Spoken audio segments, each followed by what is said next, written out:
नमस्कार दोस्तों, welcome to Bihar civils. मैं हूं आलोक सिंह और आज के इस वीडियो में हम डिस्कस करेंगे बिहार सिलेबस। जी हाँ, अगर आप बिहार के पीसीएस एग्ज़ाम की प्रिपरेशन कर रहे हो यानी बीपीएससी की प्रिपरेशन कर रहे हो तो ऑब्वियसली आपने बीपीएससी का सिलेबस देखा होगा और सिलेबस में आपने एक कॉलम देखा होगा बिहार के सिलेबस, यानी बिहार स्पेसिफिक आपसे क्वेश्चंस भी बीपीएससी एग्ज़ाम में पूछता है। तो आखिर हम बिहार से कौन कौन सी चीज़ों को पढ़ें, कौन कौन सी चीज़ों को नहीं पढ़ें, ये सबसे बड़ा कन्फ्यूज़न होता है ज़्यादातर स्टूडेंट्स में। तो आज के इस वीडियो में हम इसी को क्लियर करेंगे, तो वीडियो को लास्ट तक देखिए, आपका सारा डाउट क्लियर हो जाएगा। और अगर आप बीपीएससी की प्रिपरेशन कर रहे हो तो बिहार सिविल्स को सब्सक्राइब कीजिएगा। इसका कारण मैं बताता हूँ, क्योंकि बिहार सिविल्स आपको पूरा साल प्रोवाइड करता है बिहार स्पेसिफिक करंट अफेयर दो फॉर्मेट में। पहला फॉर्मेट होता है मंथली कलेक्शन और दूसरा फॉर्मेट होता है हमारा टॉपिक डिस्कशन। जी हाँ, बिहार से रिलेटेड जो भी इंपॉर्टेंट टॉपिक होते हैं उसको हम डिस्कस करते हैं। वो वीडियो 10 से 12 मिनट का होता है, उससे ज़्यादा वीडियो नहीं होता है, तो आप चैनल पर जाकर वो चेक कर सकते हो। और साथ में अगर आप बीपीएससी की प्रिपरेशन करो तो बहुत सारे टॉपिक्स पे हम बात करते हैं जब एग्ज़ाम के लिए ज़रूरी होता है जो जो चीज़ें, तो वो सब भी आपके लिए बेनिफिशियल होगा। तो चलिए without any further delay let's start. तो पहली बात हमें पढ़नी है बिहार की ज्योग्राफी। ठीक है, तो बिहार की ज्योग्राफी में क्या क्या पढ़ना है। तो बिहार के ज्योग्राफी में हम पढ़ेंगे बिहार का इंट्रोडक्शन, बिहार के बारे में ओवरऑल परिचय समझेंगे। फिर उसमें मैप भी पढ़ेंगे, बिहार का मैप कंप्लीट तरीके से हमें उसकी नॉलेज होनी चाहिए। फिर बिहार का फिज़िकल डिवीज़न, कितने फिज़िकल डिवीज़न में बिहार बटा हुआ है, क्या है ये फीचर्स। और उसके बाद आपको पढ़ने हैं नदियाँ। तो बिहार की जो नदियाँ हैं, नॉर्थ और साउथ बिहार में काफ़ी सारी नदियाँ बहती हैं, तो उनका उद्गम स्थान और फिर गंगा में कहाँ पे जाके मिलती है, इन सब बातों को भी हमें ध्यान रखना होगा। और ओवरऑल कॉन्सेप्ट भी हमें डेवलप करना होगा, ताकि हम ना कि PT but mains plus interview के लिए यहाँ से रेडी हो सकें। ठीक है, तो ये पूरा सिलेबस सिर्फ पीटी के लिए ही नहीं है, बल्कि मेंस और इंटरव्यू सब में आपको यहाँ से हेल्प मिलेगी। तो नेक्स्ट है बिहार का जलवायु, क्लाइमेट, और उसके जो मिट्टियाँ बिहार में पाई जाती हैं उनको जानेंगे कि हम वो किधर से किस तरह की मिट्टियाँ पाई जाएंगी, किस तरह के जलवायु बिहार में एग्जिस्ट करते हैं। फिर है ट्रांसपोर्टेशन इन बिहार, बिहार में परिवहन का क्या सिस्टम है, वो सब चीज़ों पे हम जानेंगे कि जो यहाँ पे जो हाईवे है, रोड है, सड़कें हैं, या फिर जो भी फ़्लाइट है, या फिर उसके यहाँ पे वाटर वे भी कोई है या नहीं है, तो उन सब चीज़ों पे हम इस टॉपिक में डिस्कस करते हैं। फिर एक आ जाता है आपका forest and wild life of Bihar. तो वन्य और वन्य प्राणी जो बिहार में हैं उनके बारे में हम जानेंगे इस एक टॉपिक में। फिर है बिहार में कुछ जो मिनरल रिसोर्सेस हैं, वैसे झारखंड के सेपरेशन के बाद जो बिहार में मिनरल रिसोर्सेस बहुत ही थोड़े बचे हैं, लेकिन जो भी हैं उनको हमें पढ़ना है, उनके साथ कॉन्सेप्ट क्लियर करना है कि वो कहाँ पे पाए जाते हैं। ठीक है, तो इन सब चीज़ों को हम किस टॉपिक में पढ़ेंगे, तो ये बिहार की ज्योग्राफी में हमें ये कुछ 7 इम्पॉर्टेंट चैप्टर्स को हमें पढ़ना है, कवर करना है। और ये वाला जो क्लासेस है मैं जल्द शुरू करूँगा, मैं जल्द ही आपको लेक्चर वीडियो के माध्यम से ज्योग्राफी शुरू कर रहा हूँ, बिहार स्पेसिफिक ज्योग्राफी। ठीक है, तो इन सातों चैप्टर को हम उसमें कवर करेंगे। और यहाँ पे आपको पढ़ने के लिए हमने बुक भी बता रखा है कि आपको बुक कौन सा लेना है। तो इम्तियाज़ अहमद की आपको बुक आ जाएगी बिहार परिचय, वो हिंदी मीडियम वाले स्टूडेंट्स के लिए। और क्राउन की बुक आ जाएगी बिहार जनरल नॉलेज, तो वो ले लीजिए, वो इंग्लिश मीडियम वाले स्टूडेंट्स के लिए भी हो जाएगा। तो ये 2 बुक आपके लिए इम्पॉर्टेंट है बिहार स्पेसिफिक पढ़ने के लिए। तो ये सारे हम जो टॉपिक्स बता रहे हैं ये सब चीज़ें आप वहाँ से पढ़ सकते हैं। ठीक है, तो ये ध्यान रखिएगा। अब यहाँ पे हिस्ट्री, बिहार की हिस्ट्री। ठीक है, अब बिहार की हिस्ट्री में हम पढ़ेंगे एंशियंट, मेडिवल और मॉडर्न। अब ये क्या आप कहोगे कि क्या इसकी हिस्ट्री अलग होगी, तो देखिए नहीं।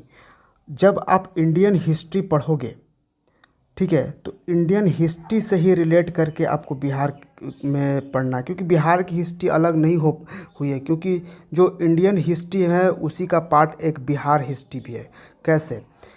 तो क्या है कि मगध, आप समझ रहे हो कि यहाँ पे जो मगध सम्राट पूरा हुआ था, तो बहुत ही वो पूरा भारत में फैला था, वो बिहार से ओरिजिन होकर गया था। तो बिहार का एक काफ़ी इन्फ्लुएंस रहा है पूरे भारत के इतिहास में।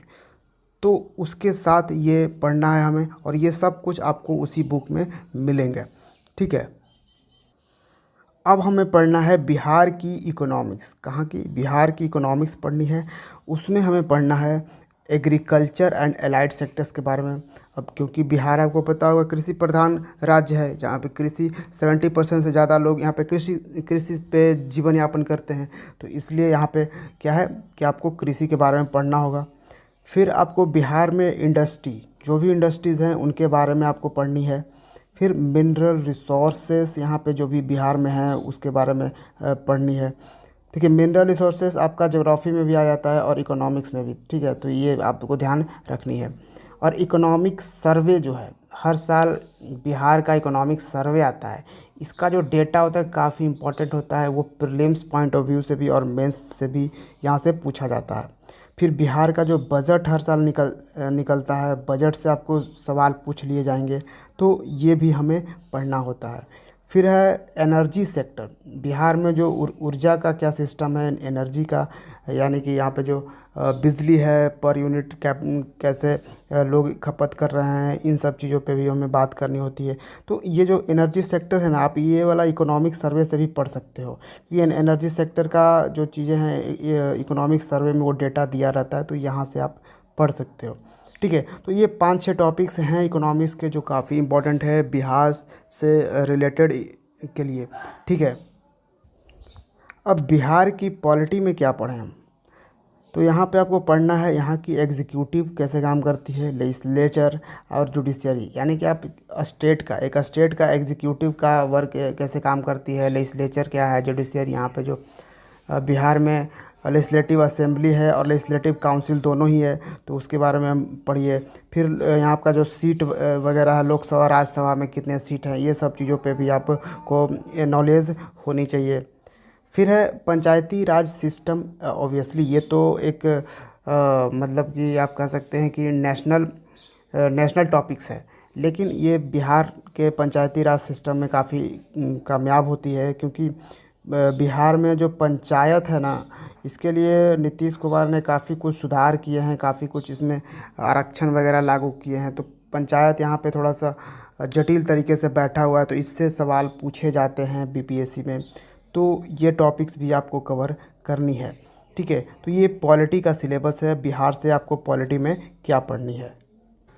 फिर एक आ जाता है कि आपको पढ़नी है बिहार के आर्ट एंड कल्चर के बारे में। तो बिहार में जो भी आर्ट एंड कल्चर हैं वो हो सकते हैं, कोई मोनूमेंट्स हो सकता है, डांस हो सकते हैं, यहाँ का जो भी गीत वगैरह हैं उस तरह के वो सब हो सकते हैं, फेस्टिवल्स हो सकते हैं। ठीक है। तो इन सब चीज़ों पे भी आपको नज़र रखनी होगी। एंड एक लास्ट टॉपिक्स जो बिहार से आपको पढ़नी है मिसलेनियस में। और ये मिसलेनियस लिखने से आप ये मत समझिएगा कि मिसलेनियस बस थोड़ा बहुत ही है। मिसलेनियस ये काफ़ी इंपॉर्टेंट टॉपिक्स है। मैंने मिसलेनियस में 3 टॉपिक्स को रखा है जो काफ़ी इंपॉर्टेंट है, जो कि है बिहार स्पेसिफिक करेंट अफेयर्स। फिर है सेंसस, जो 2011 वाला ही सेंसस अभी काम करेगा, सॉरी। और उसके बाद जब 2021-22 में अगर सेंसस आ जाता है तो फिर न्यू यानी लेटेस्ट सेंसस ही आपके लिए यूज़फुल होगा। फिर फर्स्ट इन बिहार आपको देखनी होगी। फर्स्ट इन बिहार के साथ साथ आप ये बिहार के जो लोग, यानी कि बिहार के जो लोग हैं वो भारत में फर्स्ट हैं। जैसे पहले राष्ट्रपति जो थे बिहार के डॉक्टर राजेंद्र प्रसाद, वो कहाँ के थे? बिहार के थे। तो वो भी आपको देखनी है। और फिर बिहार के स्पेसिफिक भी पूरे बिहार में जो फर्स्ट व्यक्ति ऐसे कुछ हुए इंपॉर्टेंट पर्सनालिटीज़, उनके बारे में भी आपको यहाँ पे नॉलेज रखनी होगी, क्योंकि बीपीएससी ये आपको पीटी में पूछेगा और आपको ये नॉलेज होनी चाहिए, क्योंकि जब आप मेंस में जाओगे तो आपको इस तरह से कुछ क्वेश्चंस अगर पूछे जाएंगे तो उसमें आप इसको ऐड कर सकते हो, जिसके लिए आपको इम्पॉर्टेंट होगा ये टॉपिक्स। ठीक है। तो ये मिसलेनियस इसको सिर्फ नॉर्मली मत लेना, क्योंकि मिसलेनियस में हमने काफ़ी इंपॉर्टेंट टॉपिक्स को अरेंज किए हैं। जहाँ तक बात है बिहार करंट अफेयर्स की, तो इसके लिए वैसे आप पढ़ सकते हो न्यूज़पेपर, डेली न्यूज़पेपर पढ़ सकते हो, कोई भी पढ़ो एक लोकल बिहार का। अदरवाइज़ आप नहीं पढ़ना, कोई प्रॉब्लम नहीं है। मैं जो मंथली करेंट अफेयर्स प्रोवाइड करता हूँ बिहार का, ठीक है, ये सबसे इम्पोर्टेंट है, ठीक है। इससे ज़्यादा आपको बिहार में करंट नहीं पूछे जाएंगे। सिर्फ 4 से 5 सवाल ही बिहार करंट से पूछे जाते हैं। तो ध्यान रखना, अगर आप कहीं किसी यूट्यूब पे daily Bihar current affairs follow कर रहे हो, वो भी बिहार से रिलेटेड, तो आप टाइम वेस्ट कर रहे हो। मैं ये अभी लिख के दे रहा हूँ, ठीक है। आप क्या कर रहे हो, टाइम वेस्ट कर रहे हो, क्योंकि बिहार करंट अफेयर्स पे ज़्यादा जोर नहीं देना है। जितना मैं प्रोवाइड कर रहा हूँ वो आपके लिए इनफ है, ठीक है। बाकी आप नेशनल और इंटरनेशनल करंट अफेयर्स पे जोर दो, उसको डेली पढ़ो, वो आपके लिए ज़्यादा बेनिफिशियल साबित होगा। तो हमें बिहार से पढ़ना है ज्योग्राफ़ी, हमें पढ़ना है हिस्ट्री, इकोनॉमिक्स, बिहार की इकोनॉमिक्स, बिहार का पॉलिटी, बिहार का आर्ट एंड कल्चर और बिहार के करंट अफेयर्स। सेंसस पढ़ने, सेंसस बिहार के साथ साथ इंडियन भी पढ़ लेना, और उसके बाद फर्स्ट इन बिहार भी आपको कवर करने हैं। ये सारे कुछ हो गए आपके बिहार के टॉपिक्स में। इसमें अगर आपको सबसे मोस्ट इम्पॉर्टेंट पार्ट अगर बिहार से मैं बताऊं, तो वो आपको बिहार की हिस्ट्री काफ़ी पूछे जाएंगे आपसे, ठीक है। तो बिहार की हिस्ट्री को बिल्कुल ही छोड़ना नहीं है, और ये आपको सारा कुछ इम्तियाज़ अहमद की बुक जो बिहार एक परिचय में मिलेगी, और क्राउन जो मैं बता रहा हूँ जनरल नॉलेज जो है उसमें भी आपको मिलेगी। तो ये दोनों बुक ही इम्पॉर्टेंट है। लेकिन जो इंग्लिश मीडियम में स्टूडेंट्स हैं उनको हिंदी नहीं समझ में बढ़िया से आती है, तो वो पढ़ सकते हैं। और हाँ, जो क्राउन है वो हिंदी इंग्लिश दोनों में है, तो वो पढ़िए दोनों, ठीक है। वैसे मैं बहुत ही जल्द ये बिहार स्पेसिफिक टॉपिक शुरू कर रहा हूँ, और ये शुरुआत करूँगा मैं ज्योग्राफी से। बिहार की ज्योग्राफी से कंप्लीट आपको लेक्चर इस पे दिया जाएगा, और ये 7 चैप्टर्स मैं खुद कंप्लीट कराऊंगा यूट्यूब पे। तो ये था हमारा बिहार सिलेबस। आई होप आपने पूरा समझ लिया होगा, आपको इससे बेनिफिट ज़रूर मिलेगा। और हम जल्द ही बिहार ज्योग्राफी का वीडियो शुरू कर रहे हैं, ठीक है। पहले बिहार ज्योग्राफी हम पहले ख़त्म करेंगे, उसके बाद मैं आपको नोटिफाई करूंगा कि आगे क्या आपको मैं पढ़ाऊंगा, ठीक है। तो ये आप अपडेटेड रहिए, और वीडियो पसंद आई है तो वीडियो को लाइक, शेयर और कमेंट ज़रूर कीजिएगा। मिलते हैं हम अगले वीडियो में। Thank you for watching Bihar civils. जय हिंद।